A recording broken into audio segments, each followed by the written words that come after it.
Good morning students, আমার চ্যানেলে তোমাদের সবাইকে স্বাগত।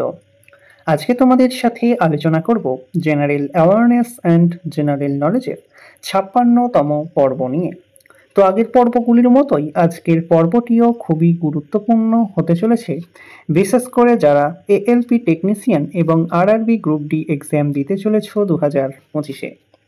তো প্রতিদিন ঠিক সকাল 6টায় আমি তোমাদেরকে এই পর্বটি করিয়ে থাকি। তো অবশ্যই সকলেই যুক্ত হয়ে যাবে এই সময়। সমস্ত আরআরবি এক্সামের জন্যই এই পর্বটি উপকৃত হবে, যেমন ALP technician, non technical, group D, NTPC সমস্ত পরীক্ষাগুলিতেই। তো চলো আজকের পর্বটি শুরু করা যাক। তোমাদের প্রথম প্রশ্ন হলো, নিম্নলিখিত কোন প্রণালীটি জাভা সমুদ্রকে ভারত মহাসাগরের সাথে যুক্ত করেছে? এএলপি টেকনিশিয়ান প্রিভিয়াস ইয়ারের প্রশ্ন। নিম্নলিখিত কোন প্রণালীটি জাভা সমুদ্রকে ভারত মহাসাগরের সাথে যুক্ত করেছে? সঠিক উত্তর অপশন বি, সুন্দা প্রণালী। সুন্দা প্রণালী অবস্থিত ইন্দোনেশিয়া ও সুমাত্রা দ্বীপের মাঝে। সুভাষচন্দ্র বসু কোন ছদ্মনামে কাবুল থেকে বার্লিন গিয়েছিলেন? 5টি স্টার দিয়ে রেখো। সুভাষচন্দ্র বসু কোন ছদ্মনামে কাবুল থেকে বার্লিন গিয়েছিলেন? সঠিক উত্তর অপশন ডি, সিনোর অরল্যান্ডো। ভারতীয় জাতীয় কংগ্রেসের প্রথম ইউরোপিয়ান সভাপতি কে ছিলেন? ভারতীয় জাতীয় কংগ্রেসের প্রথম ইউরোপিয়ান সভাপতি কে ছিলেন? সঠিক উত্তর অপশন এ, জর্জ উইল। কোন ধরনের কয়লার তাপনমূল্য সবচেয়ে বেশি? কোন ধরনের কয়লার তাপনমূল্য সবচেয়ে বেশি? সঠিক উত্তর অপশন বি, অ্যান্থ্রাসাইট কয়লার তাপনমূল্য সব থেকে বেশি।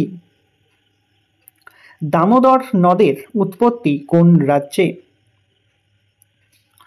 দামোদর নদের উৎপত্তি কোন রাজ্যে? সঠিক উত্তর অপশন বি, ঝাড়খণ্ড রাজ্যে। দামোদর নদ ভারতের ঝাড়খণ্ড ও পশ্চিমবঙ্গ রাজ্যের মধ্য দিয়ে প্রবাহিত হওয়া একটি নদী। এই নদীগর্ভ সমৃদ্ধ সম্পদে পরিপূর্ণ। এই নদী যে বিরাট অববাহিকা তৈরি করেছে, সেখানে বড় বড় খনি ও শিল্পকেন্দ্র গড়ে উঠেছে। আগে এই নদকে বলা হতো বাংলার দুঃখ। গঙ্গার শাখা নদী হুগলি উপনদী হল দামোদর নদী। নিচের কোনটি ইলেকট্রোম্যাগনেট ব্যবহার করে না? নিচের কোনটি ইলেকট্রোম্যাগনেট ব্যবহার করে না? সঠিক উত্তর অপশন বি, বৈদ্যুতিক ইস্ত্রি। আতশবাজিতে ক্রিমসন লাল রঙের জন্য কোন উপাদানটি দায়ী? আতশবাজিতে ক্রিমসন লাল রঙের জন্য কোন উপাদানটি দায়ী? সঠিক উত্তর অপশন সি, স্টোনসিয়াম। দিগম্বর পন্থীদের নেতা কে ছিলেন? দিগম্বর পন্থীদের নেতা কে ছিলেন? সঠিক উত্তর অপশন এ, দিগম্বর পন্থীদের নেতা ছিলেন ভদ্রবাহু। কোন রাজা আলেকজান্ডারের সাথে যুদ্ধে প্রাণ ত্যাগ করেন? কোন রাজা আলেকজান্ডারের সাথে যুদ্ধে প্রাণ ত্যাগ করেন? সঠিক উত্তর অপশন ডি, অশোক। সর্বাধিক পরিমাণ কার্বন সমন্বিত কয়লা কোনটি? খুবই কনসেপচুয়াল একটি প্রশ্ন। সর্বাধিক পরিমাণ কার্বন সমন্বিত কয়লা কোনটি?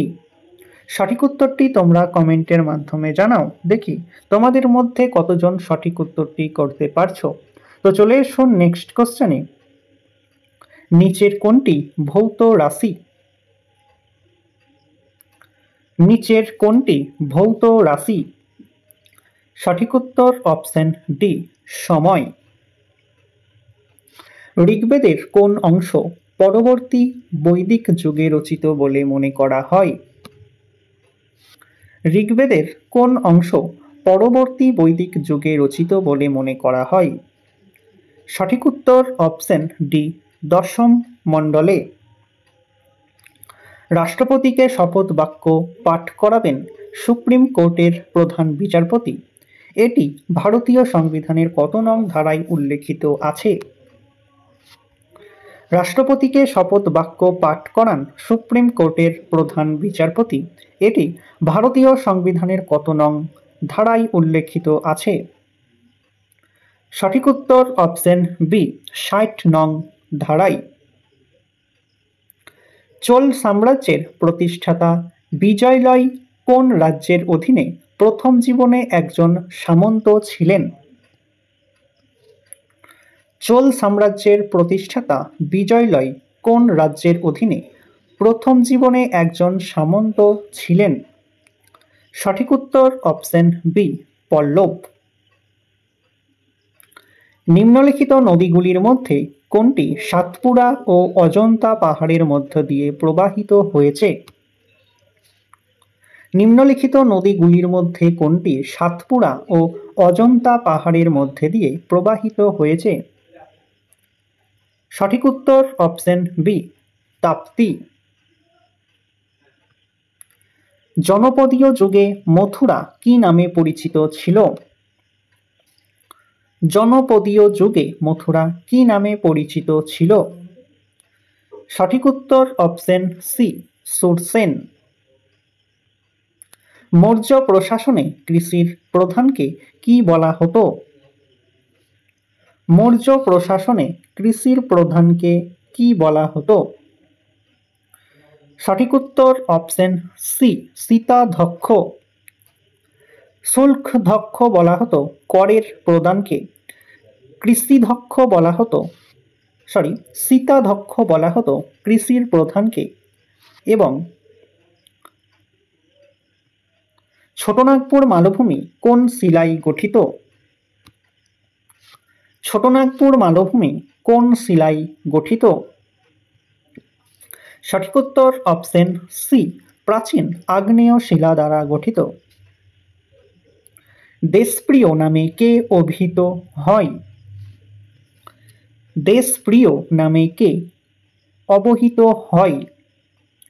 সঠিক উত্তর অপশন ডি, যতীন্দ্রমোহন সেনগুপ্ত। নিম্নলিখিত কোন খনিজ অ্যাসিড নয়? নিম্নলিখিত কোন খনিজ অ্যাসিড নয়? সঠিক উত্তর অপশন এ, সাইট্রিক। তো স্টুডেন্টস, এই ছিল তোমাদের আজকের ক্লাসটি ভালো লাগলে বন্ধুদের সাথে শেয়ার করো। চ্যানেলে নতুন হয়ে থাকলে চ্যানেলটিকে সাবস্ক্রাইব করে পাশে থাকা বেল আইকন বাটনটি প্রেস করে রেখো ভিডিওর নোটিফিকেশন সবার প্রথমে পেতে। তো দেখা হচ্ছে নেক্সট ক্লাসে। আজ এই পর্যন্তই। সবাই ভালো থেকো, সুস্থ থেকো। জয় হিন্দ, জয় ভারত।